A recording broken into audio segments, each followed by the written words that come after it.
Le choc ne vient pas seulement de l'existence d'un complot, il vient surtout de l'endroit d'où ce complot aurait émergé. Au moment où le Burkina Faso mène une guerre difficile contre les groupes armés, les autorités affirment avoir découvert que certains secrets militaires auraient été livrés depuis l'intérieur même de l'appareil de défense. Pour Ibrahim Traoré, cette affaire frappe au cœur de sa stratégie, depuis son arrivée au pouvoir. Son discours repose sur une idée centrale, reprendre le contrôle du territoire, restaurer la souveraineté nationale et empêcher toute force extérieure ou intérieure de dicter l'avenir du pays. Mais si des informations sensibles circulent depuis les casernes vers des réseaux ennemis, alors le front n'est plus seulement dans les zones de combat. Il entre dans les bureaux, les transmissions, les centres d'opération et les cercles de commandement. Selon les autorités burkinabées, les services de renseignement ont intercepté des communications contenant des détails sur les positions des forces de défense et de sécurité, des volontaires pour la défense de la patrie, ainsi que sur certaines opérations militaires. Ces informations, si elles sont exactes, pouvaient transformer une opération préparée en piège mortel. Une position révélée pouvait devenir une embuscade. Une mission exposée pouvait devenir un massacre. Une fuite pouvait briser la confiance entre soldats. Le nom qui apparaît au centre de cette première alerte est celui du lieutenant Barry Abdourahman, présenté comme un officier lié au bataillon de justice militaire et déjà signalé en absence irrégulière, mais l'affaire ne s'arrête pas à un seul homme. Les communications surveillées auraient permis d'identifier d'autres profils militaires, dont des officiers et anciens sous-officiers, certains reliés à des structures sensibles. C'est ici que le dossier devient politiquement explosif. Les autorités ne décrivent pas seulement une trahison individuelle. Elles parlent d'un plan destiné à semer le chaos, à multiplier les attaques, à pousser la population contre le pouvoir, puis à créer les conditions d'une mise sous tutelle internationale du Burkina Faso. Autrement dit, l'objectif présumé n'était pas seulement de fragiliser l'armée, il était de casser la légitimité politique d'Ibrahim Traoré. Et si cette accusation se confirme, alors le Burkina Faso ne fait pas face à une simple affaire de sécurité. Il fait face à une bataille interne pour empêcher que la guerre contre le terrorisme ne devienne l'arme politique de ceux qui veulent reprendre le contrôle du pays. Pour comprendre pourquoi cette affaire provoque autant d'inquiétudes au Burkina Faso, il faut regarder le contexte dans lequel elle éclate. Depuis plusieurs années, le pays est engagé dans une lutte complexe contre les groupes armés qui opèrent dans différentes régions du territoire. Cette guerre n'est pas seulement militaire, elle est également politique, économique et psychologique. Chaque attaque, chaque victoire et chaque revers influencent directement la confiance de la population envers les institutions de l'État. Lorsque Ibrahim Traoré prend le pouvoir, il hérite d'un environnement marqué par l'insécurité, la méfiance populaire et les débats sur la souveraineté nationale. Très rapidement, il cherche à imposer une nouvelle orientation stratégique. Son message est clair, le Burkina Faso doit compter d'abord sur ses propres forces, renforcer ses capacités nationales et reprendre l'initiative sur le terrain. Cette approche modifie profondément les équilibres existants. Les forces armées sont réorganisées, les opérations sont intensifiées, les volontaires pour la défense de la patrie occupent une place plus importante dans le dispositif sécuritaire. Le gouvernement multiplie les discours sur l'indépendance stratégique et sur la nécessité de protéger les intérêts nationaux face aux influences extérieures. Mais plus la bataille pour la souveraineté devient centrale, plus la question de la loyauté à l'intérieur des institutions devient cruciale. Dans une guerre classique, l'ennemi est généralement visible.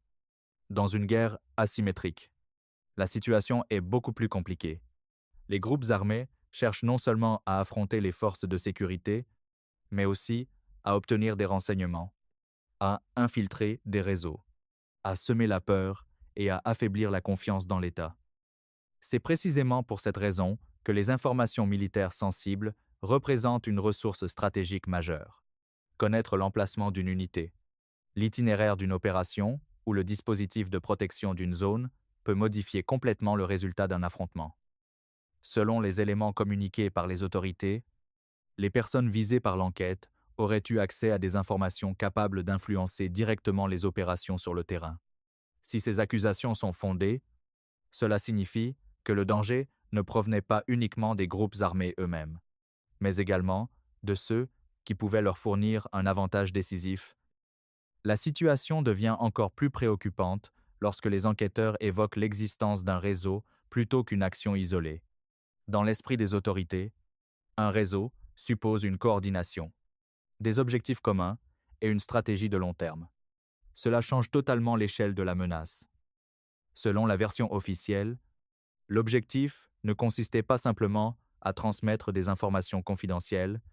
Les instigateurs auraient cherché à provoquer une aggravation de la crise sécuritaire afin de créer un climat de mécontentement généralisé. Plus les attaques seraient nombreuses, plus la population pourrait douter de la capacité de l'État à assurer sa protection. Cette hypothèse est particulièrement sensible pour Ibrahim Traoré. Une grande partie de sa légitimité politique repose sur sa promesse de restaurer la sécurité et de défendre la souveraineté nationale. Toute dégradation importante de la situation sécuritaire risque donc d'avoir des conséquences politiques immédiates, mais les autorités vont encore plus loin dans leur analyse. Elles affirment que certains acteurs auraient également tenté de désorienter les services de renseignement en diffusant des informations trompeuses. L'objectif aurait été de pousser l'État à commettre des erreurs, à effectuer des arrestations massives et à créer un climat de suspicion au sein même des forces de défense. Si une telle stratégie réussissait, les conséquences pourraient être considérables. La confiance entre militaires serait fragilisée. Les unités pourraient devenir plus prudentes dans leurs échanges. Les opérations pourraient ralentir. Et surtout, un sentiment de peur pourrait s'installer parmi ceux qui combattent quotidiennement sur le terrain. C'est dans ce contexte que la découverte du complot présumé prend toute son importance.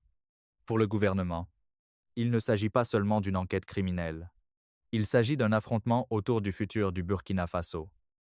Derrière les accusations de trahison, une autre bataille apparaît progressivement, celle du contrôle politique du pays, car si certains acteurs cherchent réellement à exploiter la crise sécuritaire pour affaiblir l'État, alors le conflit dépasse largement le cadre militaire. La question devient alors inévitable. Qui avait intérêt à voir le Burkina Faso s'enfoncer davantage dans l'instabilité et jusqu'où ce réseau présumé était-il prêt à aller pour atteindre ses objectifs? C'est à partir de là que l'histoire entre dans sa phase la plus explosive. Les révélations deviennent véritablement explosives lorsque les enquêteurs commencent à reconstituer la mécanique présumée du complot. À ce stade, il ne s'agit plus seulement d'échanges suspects ou de contacts isolés. Selon les autorités burkinabées, les communications interceptées dessinent progressivement l'image d'une opération beaucoup plus vaste, impliquant plusieurs individus situés à différents niveaux de l'appareil militaire. L'un des éléments qui retient immédiatement l'attention est la diversité des profils cités dans l'enquête. Certains sont présentés comme des militaires, encore liés aux structures de défense. D'autres sont décrits comme d'anciens membres des forces armées. D'autres encore auraient quitté leur position officielle tout en conservant des connexions capables d'influencer certains circuits d'information. Pour les services de renseignement, cette diversité n'est pas anodine. Elle suggère l'existence d'un système capable de circuler entre plusieurs sphères à la fois. Plus un réseau dispose de relais différents, plus il devient difficile à détecter et à neutraliser. Mais ce qui choque le plus l'opinion publique, c'est la nature des informations qui auraient été transmises. Les autorités affirment que les données concernaient des positions militaires, des mouvements opérationnels et des informations liées à la défense nationale. Dans un contexte de conflit, ces renseignements possèdent une valeur stratégique immense. Imaginez une unité préparant une opération durant plusieurs semaines. Les itinéraires sont étudiés. Les risques sont évalués. Les objectifs sont définis. Puis, quelques heures avant l'intervention, l'adversaire connaît déjà les positions, les mouvements ou les points sensibles de l'opération. L'avantage tactique disparaît instantanément. C'est précisément ce scénario que les autorités affirment avoir voulu empêcher, mais la dimension militaire ne constitue qu'une partie du problème. Selon la version officielle, les auteurs présumés ne cherchaient pas uniquement à renforcer les capacités des groupes armés, ils auraient également poursuivi un objectif politique beaucoup plus ambitieux. L'idée aurait été de provoquer une multiplication des attaques contre les forces de sécurité et contre les civils. Plus les attaques seraient meurtrières, plus la population pourrait développer un sentiment de colère, de frustration et de désillusion. Dans cette logique, chaque attaque deviendrait non seulement une victoire militaire pour les groupes armés, mais aussi une arme psychologique contre l'État. Pour Ibrahim Traoré, ce type de menace est particulièrement dangereux. Depuis son arrivée au pouvoir, il a construit son image autour de la résistance, de la souveraineté et de la reconquête du territoire. Une détérioration spectaculaire de la situation sécuritaire pourrait donc affaiblir directement la confiance populaire qui soutient son projet politique. Selon les autorités, le plan ne s'arrêtait pas là. Les enquêteurs évoquent également des tentatives destinées à semer la confusion au sein des services de renseignement. De fausses pistes auraient pu être utilisées pour pousser l'État vers des décisions précipitées. L'objectif aurait été de provoquer des tensions internes, de multiplier les soupçons et d'affaiblir la cohésion des forces engagées sur le terrain. Si cette stratégie avait fonctionné, le résultat aurait pu être redoutable. Les soldats auraient commencé à se méfier les uns des autres. Les services de renseignement auraient consacré davantage de ressources à vérifier leur propre structure. Pendant ce temps, les véritables organisateurs auraient bénéficié d'un espace de manœuvre plus important, mais l'élément le plus inquiétant apparaît lorsque les autorités évoquent la finalité supposée de l'opération. Selon leur analyse, le chaos n'était pas une conséquence involontaire. Il constituait l'objectif recherché. Créer suffisamment d'instabilité pour convaincre l'opinion que le Burkina Faso ne pouvait plus gérer seul sa propre sécurité. Voilà l'accusation centrale. Et si cette interprétation est correcte, alors le pays ne faisait pas seulement face à une tentative de déstabilisation, il faisait face à une offensive visant directement le principe même de souveraineté défendu par Ibrahim Traoré. C'est précisément cette dimension stratégique qui permet de comprendre les décisions prises ensuite par les autorités face à ce que les autorités présentent comme l'un des complots les plus sérieux découverts ces dernières années. La question essentielle n'est plus seulement de savoir qui est impliqué. La véritable question est de comprendre pourquoi une telle opération aurait été mise en place et quels objectifs stratégiques elle cherchait réellement à atteindre. C'est ici que l'analyse politique devient indispensable. Depuis son arrivée au pouvoir, Ibrahim Traoré ne se contente pas de mener une campagne militaire contre les groupes armés. Il cherche également à redéfinir la place du Burkina Faso dans son environnement régional et international. Son discours met régulièrement l'accent sur la souveraineté, l'autonomie décisionnelle et la nécessité pour le pays de reprendre le contrôle de son propre destin. Cette orientation produit naturellement des soutiens, mais aussi des résistances. Chaque changement profond dans la structure d'un État crée des gagnants et des perdants. Certains acteurs voient dans les réformes une opportunité.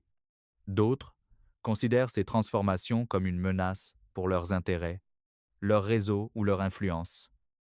Dans cette affaire, les autorités affirment que les auteurs présumés ne visaient pas seulement l'appareil sécuritaire, ils auraient ciblé le centre de gravité du projet politique porté par Ibrahim Traoré, la confiance de la population dans la capacité de l'État à se défendre lui-même. Pourquoi cet objectif est-il si important? Parce que dans une guerre asymétrique, la victoire ne dépend pas uniquement du nombre de soldats ou de la puissance des armes. Elle dépend aussi de la perception collective. Si la population croit que l'État contrôle la situation, les institutions conservent leur légitimité. Si elle pense au contraire que l'État perd le contrôle, alors les fondations politiques commencent à se fragiliser. Selon les conclusions présentées par les autorités, les informations transmises aux groupes armés auraient permis d'augmenter la pression sur les forces de sécurité. Plus les attaques deviennent fréquentes et spectaculaires, plus la population s'interroge sur l'efficacité du dispositif de défense. Mais les enquêteurs décrivent une stratégie encore plus sophistiquée. Ils affirment que les conspirateurs auraient cherché à provoquer des réactions excessives de la part de l'appareil sécuritaire. En diffusant certaines informations ou en créant de fausses pistes. Ils auraient voulu pousser les autorités à multiplier les arrestations internes et à développer un climat de méfiance généralisé. L'objectif supposé est particulièrement intéressant d'un point de vue stratégique. Lorsqu'une armée commence à soupçonner ses propres membres, son efficacité peut diminuer rapidement. Les échanges d'informations deviennent plus prudents. Les procédures se ralentissent. Les initiatives individuelles diminuent. La peur de commettre une erreur remplace progressivement la confiance nécessaire aux opérations complexes. Autrement dit, sans tirer un seul coup de feu, il devient possible d'affaiblir considérablement une structure militaire. C'est probablement cette dimension qui explique la réaction rapide des services de renseignement. Pour les autorités, laisser le réseau poursuivre ses activités aurait signifié accepter une érosion progressive de la capacité opérationnelle de l'État. Mais derrière l'aspect sécuritaire se cache une autre question, encore plus sensible. Selon les déclarations officielles, le chaos recherché aurait servi à justifier, à terme, une forme de reprise de contrôle extérieur sous couvert d'assistance ou de supervision internationale. Cette affirmation occupe une place centrale dans le récit gouvernemental.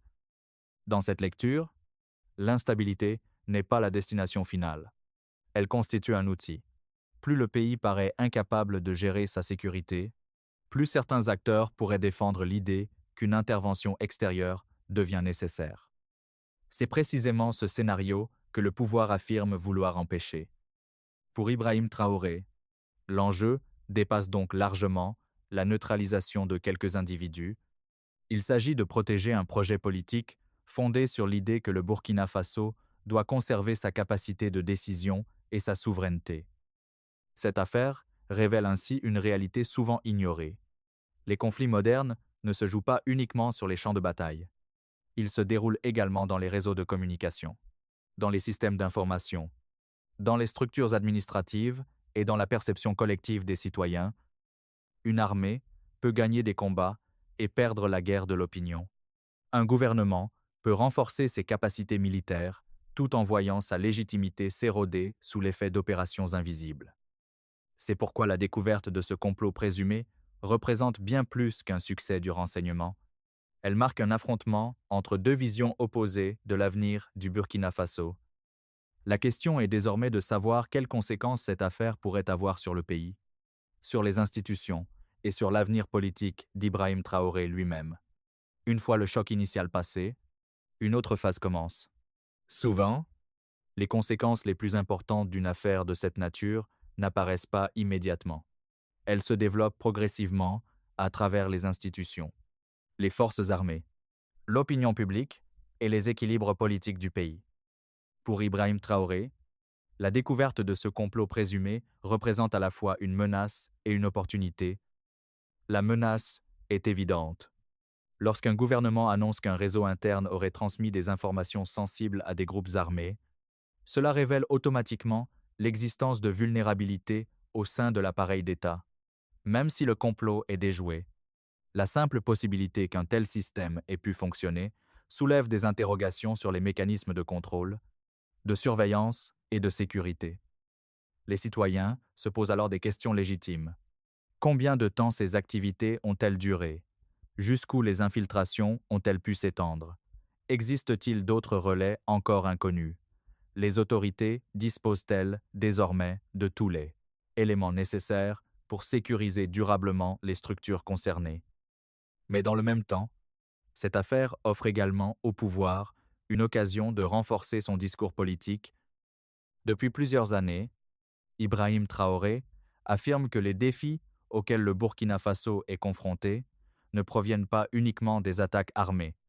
Selon cette vision, certaines menaces cherchent également à affaiblir l'état de l'intérieur, à créer le doute et à empêcher toute consolidation durable de la souveraineté nationale. La découverte du réseau présumé vient alimenter directement cette lecture des événements. Aux yeux de nombreux partisans du gouvernement, l'opération menée par les services de renseignement constitue la preuve que la vigilance reste indispensable. Dans cette interprétation, les groupes armés ne seraient qu'une partie du problème. L'autre partie concernerait ceux qui, volontairement ou non, facilitent leur action en exploitant des positions stratégiques au sein des institutions.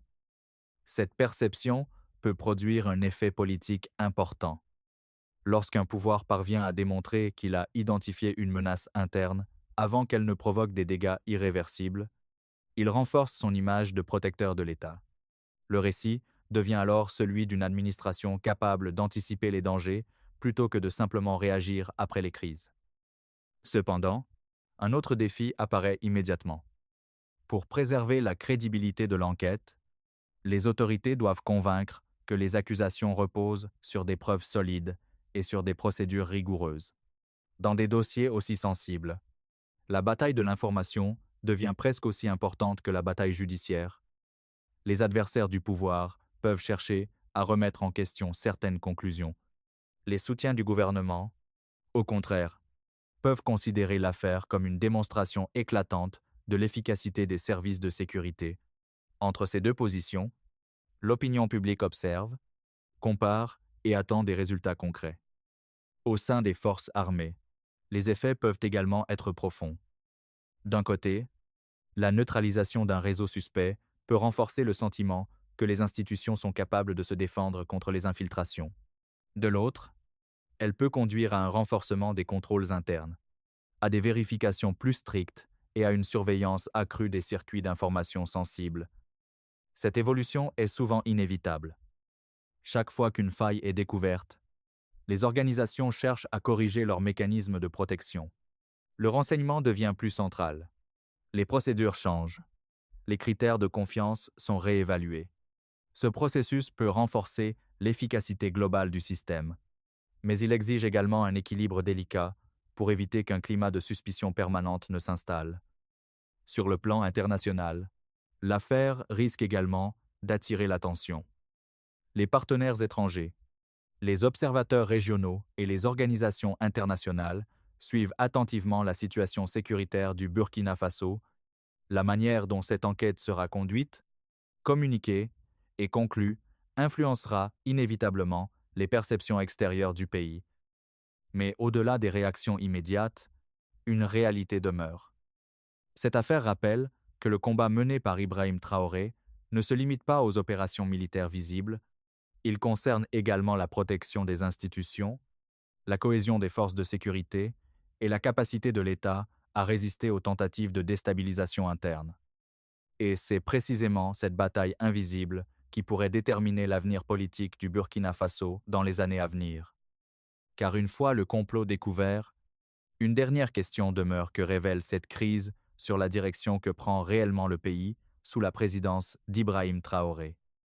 Au-delà des noms cités, des communications interceptées et des accusations formulées, cette affaire révèle une vérité fondamentale sur la situation actuelle du Burkina Faso. La lutte engagée par le pays ne se déroule pas uniquement contre des groupes armés opérant dans des zones reculées. Elle se joue également au cœur même des institutions chargées de défendre la nation. Pour Ibrahim Traoré, cette crise représente bien plus qu'une simple affaire de sécurité nationale. Elle touche directement à la question centrale qui accompagne son action depuis son arrivée au pouvoir. Le Burkina Faso est-il capable de préserver sa souveraineté dans un environnement marqué par les pressions, les menaces et les tentatives de déstabilisation? Selon les autorités, le complot découvert poursuivait un objectif extrêmement ambitieux. Il ne s'agissait pas seulement d'affaiblir certaines opérations militaires, il s'agissait de créer progressivement les conditions d'un effondrement de la confiance collective, une population inquiète, des forces de sécurité sous pression, des institutions fragilisées, puis, à terme, un pays considéré comme incapable de gérer seul sa propre stabilité.